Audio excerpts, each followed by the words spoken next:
Welcome back, All Sports Western New York. Bob Kaczynski with Dick Gallagher in studio. Dick, longtime follower and promoter of high school sports, especially high school football. Dick, it's always great having you on the show. Thanks for having me.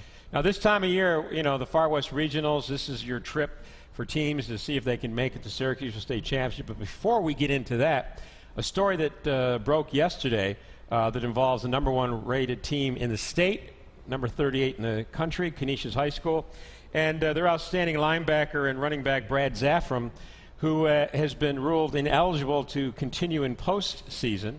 What do you know about this story, Dick? Well, I think that when you look at Brad, he has been a tremendous player. In the 9 games, he's got 91 tackles, and he just is, to me, the heart and soul of that defense, even more so than Tyrone Wheatley, which is hard to believe for some people, but he's that valuable.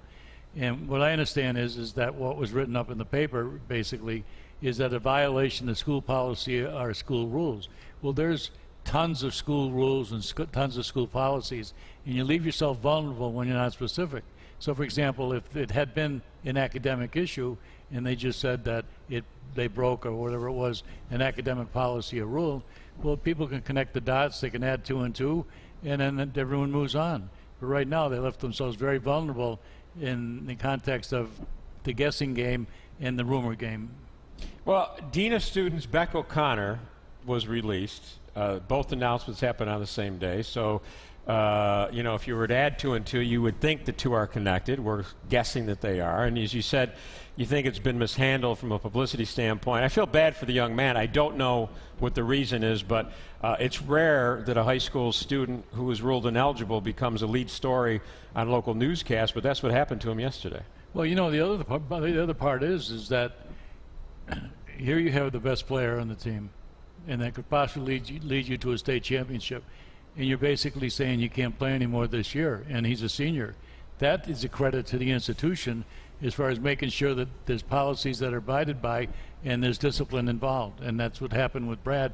And I feel sorry for the kid too, because he went to Sweet Home, transferred to Canisius, but he's an outstanding career. He's been all Western New York 2 years, and I don't think this is going to have any problem with recognition for him, whether it be local recognition or statewide recognition for his play this season, because to me, it's about the body of work over the 9 games. And given that he can't play a few more games, 90% of the kids in Western New York are playing 9 games. Now, I think the sense is that Canisius, even without Brad, will get through the Monsignor Martin playoffs. At least that's my take on it. But looming out there is a state playoff game against a downstate Catholic team, which would be for the mythical Catholic championship of New York State. Right, and those semifinals are occurring this weekend. And Stepanak is ranked #2 in the state in the Class AA, behind Canisius. They're 10-0, and I think St. Anthony's is 9-1 or 8-2. Those two will probably play in their championship game, and the winner then will play the winner of the Monsignor Martin. I think the only catch as far as going, you know, 3 weeks ago, it was like Canisius is going to just bury everyone.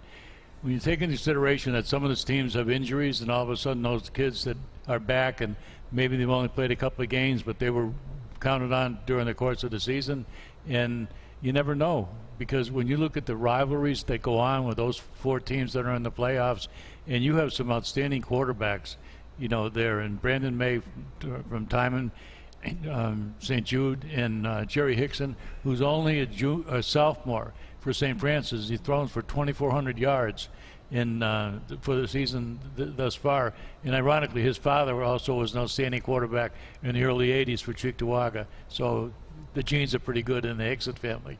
Okay, when we come back, Dick, we're going to talk about the Section 6 teams that are moving on to the Far West Regionals. We'll take a look at the pairings. We'll be back with Dick Gallagher right after this.